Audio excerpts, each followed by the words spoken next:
Assalamualaikum everyone, welcome to my channel. Human trafficking CSS special exam और CSS 2024 के हवाले से एक अहम टॉपिक है। आज की वीडियो में हम बात करेंगे इसके कॉज, कॉन्सिक्वेंसेस, रिकमेंडेशंस और साथ में रूट्स कौन से यूज़ किए जाते हैं और स्टैट्स बहुत सारे हैं। तो चलते हैं वीडियो की तरफ। ह्यूमन स्मगलिंग और ह्यूमन ट्रैफिकिंग को सबसे पहले हमें समझना होगा कि दो क्या चीज़ें हैं। जब भी आपसे एसए का पेपर पूछा जाता है या फिर जो एग्ज़ाम आपके पास कोई सवाल आता है तो उसमें टर्म्स के ऊपर काफ़ी ज़्यादा आपके साथ छेड़छाड़ की जाती है। यूजुअली टर्म्स जो है वो सिमिलर मीनिंग की होती हैं लेकिन उनके अलग अलग मीनिंग्स होते हैं। यानी क्लोजली रिलेटेड टर्म्स के ऊपर जो है वो अक्सर सवालों में उलझाया जाता है। तो ह्यूमन ट्रैफिकिंग क्या है बेसिकली, यहाँ पूरी डेफिनेशन लिखी हुई है यूनाइटेड नेशंस की, आप पढ़ लीजिएगा। मैं आपको आसान जुबान में समझा देता हूँ कि आपने एक शख्स की रिक्रूटमेंट की, ट्रांसपोर्टेशन की और इम्प्रॉपर मीन्स से, ठीक है, और फिर वहाँ पे आपने जब वो वहाँ पहुँचा तो उस बंदे को आपने एक्सप्लॉइट भी किया, फोर्स लेबर के थ्रू, बॉन्डेड लेबर के थ्रू या सेक्सुअल एक्सप्लॉइटेशन के थ्रू। ये प्रोसेस जो है वो ह्यूमन ट्रैफिकिंग कहलाएगा, ठीक है। और ह्यूमन स्मगलिंग क्या है? स्मगलिंग जो है वो अक्रॉस द बॉर्डर, एक बॉर्डर से एक मुल्क से दूसरे मुल्क जो है वो लेके जाना, आया ये फिर क्लैंडस्टाइनली हो या फिर रिसेप्शन के थ्रू हो, ठीक है, कोई फ्रॉडुलेंट डॉक्यूमेंट्स हों या फिर किसी और तरीके से इम्प्रॉपर मीन से जो है वो ट्रांसपोर्टेशन करना। तो ट्रांसपोर्टेशन स्मगलिंग है, लेकिन रिक्रूटमेंट करके, ट्रांसपोर्ट करके वहाँ जाके एक्सप्लॉइट करना, ये ट्रैफिकिंग है। तो ये जो भी इटली का वाकया हुआ है रिसेंटली जिसमें काफ़ी सारे पाकिस्तानी भी मारे गए, वो कौन सा जो है वो प्रोसेस था? तो वो बेसिकली ह्यूमन स्मगलिंग थी। लोग यहाँ से वहाँ डंकी के थ्रू लेके जा रहे थे, ठीक है। वो कौन से रूट लेते हैं वो भी मैं आगे जो है डिस्कस करता हूँ। तो ह्यूमन स्मगलिंग या ट्रैफिकिंग के जो बुनियादी जो स्टेप्स हैं वो ये हैं कि सबसे पहले यहाँ पे रिक्रूट कर लिया जाता है, ठीक है। कोई फेक डॉक्यूमेंट दे दिए जाते हैं कि जी आपकी जॉब लग गई है, ठीक है। उसके बाद या फिर आपको जो है वो इलीगल या फॉर्ज डॉक्यूमेंट बना के दे दिए जाते हैं, ठीक है। उसके बाद आपको ट्रांसपोर्ट किया जाता है सब ह्यूमन कंडीशंस में, ठीक है।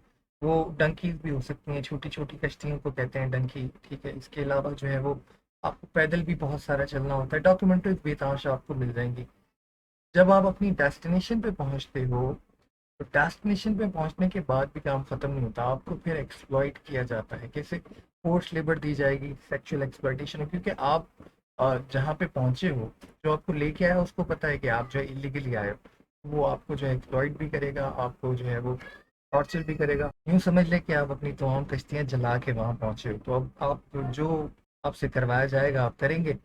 अच्छा, पाकिस्तान के हवाले से कुछ स्टैट्स हैं। पाकिस्तान में हर साल 3 लाख जो लोग हैं उनको ट्रैफिक किया जाता है हर साल। यूएनओडीसी के ये स्टैट्स हैं। इसके अलावा 2008 से 2014 ये चीज़ इसलिए यहाँ पे शेयर किया मैंने कि आपको पता लगे कि ये पोटेंशियल क्या है, आखिर क्यों इतने लोग जो है वो ह्यूमन ट्रैफिकिंग का शिकार हो रहे हैं। तो सबसे बुनियादी वजह जो है वो ये है कि एक एग्जांपल मैंने शेयर की है। Labor force grew in Pakistan 3.3% annually, whereas the job creation rate per year had been 3% during the same period of the time, thus leaving about 0.3% unemployed and potential migrant. तो ये जो unemployed लोग रह जाते हैं ये पोटेंशियल माइग्रेंट्स बनते हैं। तो अनएम्प्लॉयमेंट जो है वो एक मेजर रीज़न है और आगे बहुत सारे रीज़न मैं आप लोगों के साथ शेयर करूँगा। अच्छा, इसके अलावा बॉन्डेड लेबर के हवाले से एक और स्टैट्स है। Bonded labour leads Pakistan to place at tier 2 of the US state department ranking on human trafficking. तो ये भी एक काफ़ी ग्रिम पिक्चर यहाँ पे शुरू होती है। इसके अलावा according to statistics prepared by the federal investigation agency, some 6767 illegal Pakistani migrants have entered Europe via Iran and Turkey in 2017। Recent आपको जो है वो अभी न्यूज़पेपर से बहुत सारे मिल जाएंगे, क्योंकि ये स्लाइड्स मैंने बहुत पहले प्रिपेयर की थी जब ये इंसिडेंट हुआ था, उससे भी पहले। तो ये स्टार्ट से थोड़े से पुराने हैं, आप इसमें अपडेट कर सकते हैं। इसके अलावा लॉज कौन कौन से जो है वो गवर्नमेंट ने बनाए वो मैं एंड में शेयर करूंगा। तमाम लॉज जो है मैंने यहाँ पे स्लाइड में शेयर किए।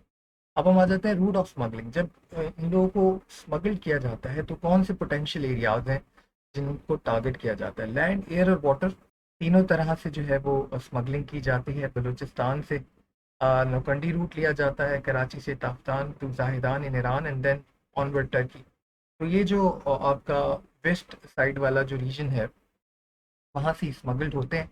यूजुअली ईरान जाते हैं, ईरान के बाद फिर टर्की और टर्की से फिर जो है वो आगे यूरोप को फिर इनका सफ़र शुरू होता है। Karachi to Lasbela to reach Iranian border again. ये जो है ज़मीनी रास्ते हो गए। सी रूट जब हम देखते हैं तो गवादर पोर्ट से फिर coastal highway connect Karachi with water. Human cargo input is put on boat from Pasni Jiwani, और फिर ये बोट्स जाती हैं गल्फ ऑफ ओमान में एंड देन रीच ईरान, फिर अगेन ईरान से onward Europe. Air route Karachi से दुबई लिबिया, और यहाँ पे जो है वो फेक डॉक्यूमेंट्स फॉर्जरी की जाती है, उसके थ्रू ले जाया जाता है। ये तमाम रूट्स हैं। अच्छा, ये तमाम रूट्स जो हैं वो जो गवर्नमेंट के रिपोर्ट्स शाया हुई हैं, जो ऑफिशियल डॉक्यूमेंट्स हैं, उन्हीं से लिए गए हैं। अच्छा, अब हम बात कर लेते हैं कौन से फैक्टर्स हैं जो कि ह्यूमन स्मगलिंग को बढ़ावा दे रहे हैं, जिनको हम कॉजेज भी कह सकते हैं। सबसे पहली चीज़ लो एचडीआई। ग्रीनर पास्चर आपने सुना होगा, बेहतर अपॉर्चुनिटीज़ के लिए। आपने देखा कि जो अभी पाकिस्तान से जितने भी लोग माइग्रेट कर रहे हैं, यूजुअली वो पढ़ा लिखा तबका है। और ये पढ़ा लिखा तबका वो है जो कि ग्रीनर पास्चर के लिए, बेहतर अपॉर्चुनिटी के लिए, लिविंग स्टैंडर्ड इम्प्रूव करने के लिए वहाँ जा रहा है। तो सबसे मेजर रीज़न है low HDI, human development index. Human development index जो है वो तमाम चीज़ों को कवर करता है, जो ह्यूमन डेवलपमेंट रिपोर्ट के थ्रू शाया होता है। इसमें पूरी रैंकिंग दिखाई जाती है, इसमें तालीमी पहलू भी दिखाया जाता है, अपॉर्चुनिटीज़ भी देखी जाती हैं, और रिसोर्सेज भी देखे जाते हैं। Pakistan presently rank 161 out of 192 states. ये जो लो एचडीआई है, ये सबसे मेजर रीज़न है हमारा आज का। उसके बाद द सप्लाई साइड, जैसे मैं बात कर चुका हूँ, the labour force increase from 65.5 million in 2017 to 18 to 71 million in 2020 to 2021। Labour force बड़ी कितनी है आप देख सकते हैं, 65 से 71.76, and the number of employed person increase from 61 million to 67 million during the same period. तो आप देख सकते हैं कि किस हिसाब से जो है वो सप्लाई साइड बढ़ती जा रही है और जॉब अपॉर्चुनिटीज़ नहीं है। हम कहते हैं जी हमारे पास 16 से 25 साल जो है वो 60% आबादी है, लेकिन हम यूथ बल्ज में कन्वर्ट कर रहे हैं इस आबादी को, जिसकी वजह से हमें जो है वो ये मामला का सामना है। इसके अलावा लॉ इन्फोर्समेंट गैप्स तो ऑब्वियसली हैं, हमारे करप्शन परसेप्शन इंडेक्स बहुत ज़्यादा है, और इदारों कि वो चाहे वो इकोनॉमी के मसाइल हों या और रीजंस हों, बहरहाल इदारे जो है इफेक्टिवली परफॉर्म नहीं कर पाते। पॉवर्टी एंड अनएम्प्लॉयमेंट एक और रीज़न है। As of 2033 poverty is expected to reach 37.2%, world bank के स्टैट्स हैं, ठीक है। और अगर हम एम्प्लॉयमेंट रेट की बात करें, the unemployment rate in Pakistan was at approximately 6.42%, a slight increase from 6.32% from the previous age। ये भी एक रीज़न है अनएम्प्लॉयमेंट, जिसमें पहले बात कर चुका हूँ। Low H D I, the supply side, law enforcement gaps, poverty, unemployment. इसके बाद जेंडर इनक्वालिटी, ख़वातीन के लिए जॉब्स के मौके नहीं हैं, इसलिए वो कोशिश करती हैं कि बाहर जाएँ, वहाँ से जॉब अपॉर्चुनिटीज़ लें। पाकिस्तान की रैंकिंग यहाँ शेयर्ड है 145th out of 146 countries on the world economic forum 2022 global gender gap index. ये सारे स्टैट्स आप बाकी जगहों पे भी इस्तेमाल कर सकते हैं।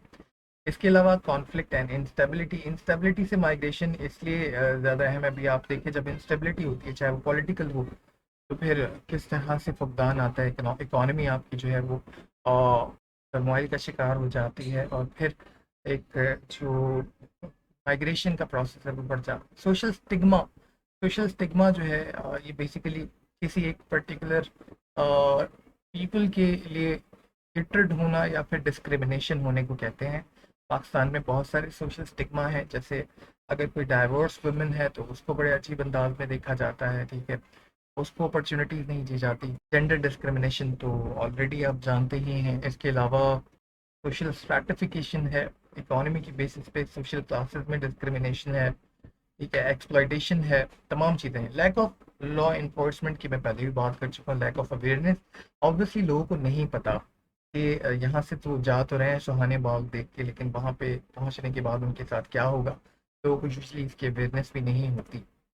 इसके अलावा कुछ और रीजंस जो मैंने यहाँ पे शेयर किए, कैमल जो कि इन गल्फ कंट्रीज, ये भी जो है वो आपके ऑफिशियल डॉक्यूमेंट से लिया गया है। ये कैमल जो कि बनाया जाता है, ठीक है, गल्फ कंट्रीज के अंदर रेस होती है घोड़ों की, उस पर जो है बिठाया जाता है। इस हवाले से भी काफ़ी ज़्यादा स्मगलिंग होती है, ठीक है।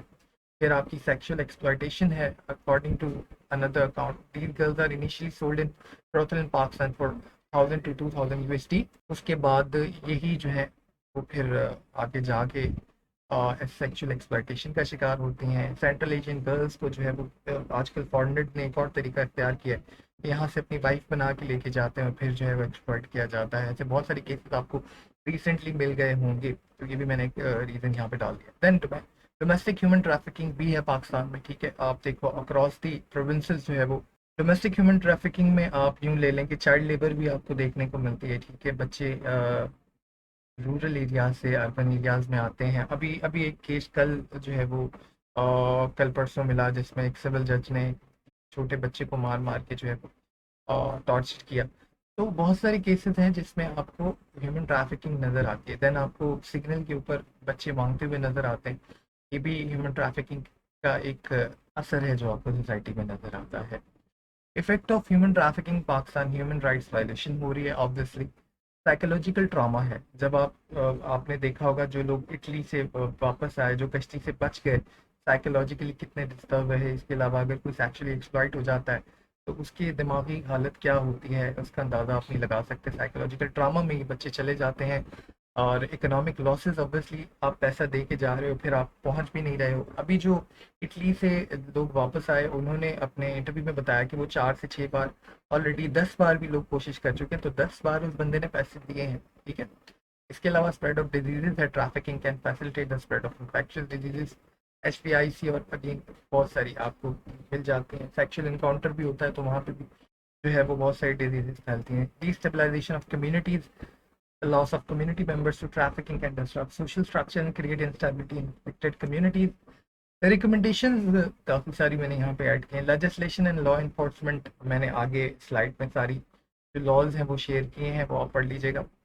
Victim support and rehabilitation, obviously जिसको साइकोलॉजिकल ट्रामा हुआ है उसको रिहैबिलिटेशन की ज़रूरत होती है, विक्टिम सपोर्ट की ज़रूरत होती है। इसी तरह अगर कोई एक्सप्लॉइट हुआ है तो हमें बजाय उसको कसूरवार ठहराने के, जिसने एक्सप्लॉइट किया है उसको कसूरवार ठहराना चाहिए। पब्लिक अवेयरनेस कैंपेन्स, जैसे कि मेरी एक कोशिश, मैं अपने चैनल पे डिफरेंट पब्लिक अवेयरनेस वीडियोस डालता हूँ। इसके अलावा सोशल मीडिया को इस्तेमाल करना चाहिए हमें हमें उन लोगों के इंटरव्यूज़ शेयर करने चाहिए जो लोग इस रास्ते से होकर आए हैं। के अलावा हमें बताना चाहिए कि जो लोग यहाँ से चले गए हैं वहाँ पे वो किस तरह की लाइफ गुजार रहे हैं। ये भी एक जिम्मेदारी है जो कि हमारी सोशल मीडिया इन्फ्लुएंसर की भी बनती है, गवर्नमेंट की भी बनती है। गवर्नमेंट लेवल के ऊपर पे काम हो सकता है। इकोनॉमिक एम्पावरमेंट अगर हम देंगे तो एक हद तक जो है वो ये जो ट्रैफिकिंग है ये कंट्रोल हो सकेगी। बॉर्डर कंट्रोल एंड कॉपरेशन बहुत ज़्यादा ज़रूरी है। अगर कंट्रोल अच्छा होगा तो आप बॉर्डर क्रॉस ही नहीं करने दोगे। पार्टनरशिप एंड कोलैबोरेशन NGOs की होनी चाहिए, क्योंकि ये अक्रॉस द बॉर्डर काम हो रहा है। जैसे मैंने अभी बताया कि आप जो है वो ये कर सकते हैं कि जो लोग वहाँ पहुँचे उन लोग की लाइफ पे डॉक्यूमेंट्री बना सकते हैं, ठीक है। और क्योंकि ये अक्रॉस दी बॉर्डर हो रहा है तो पार्टनरशिप और कोलैबोरेशन बहुत ज़्यादा ज़रूरी है गवर्नमेंट एजेंसी की।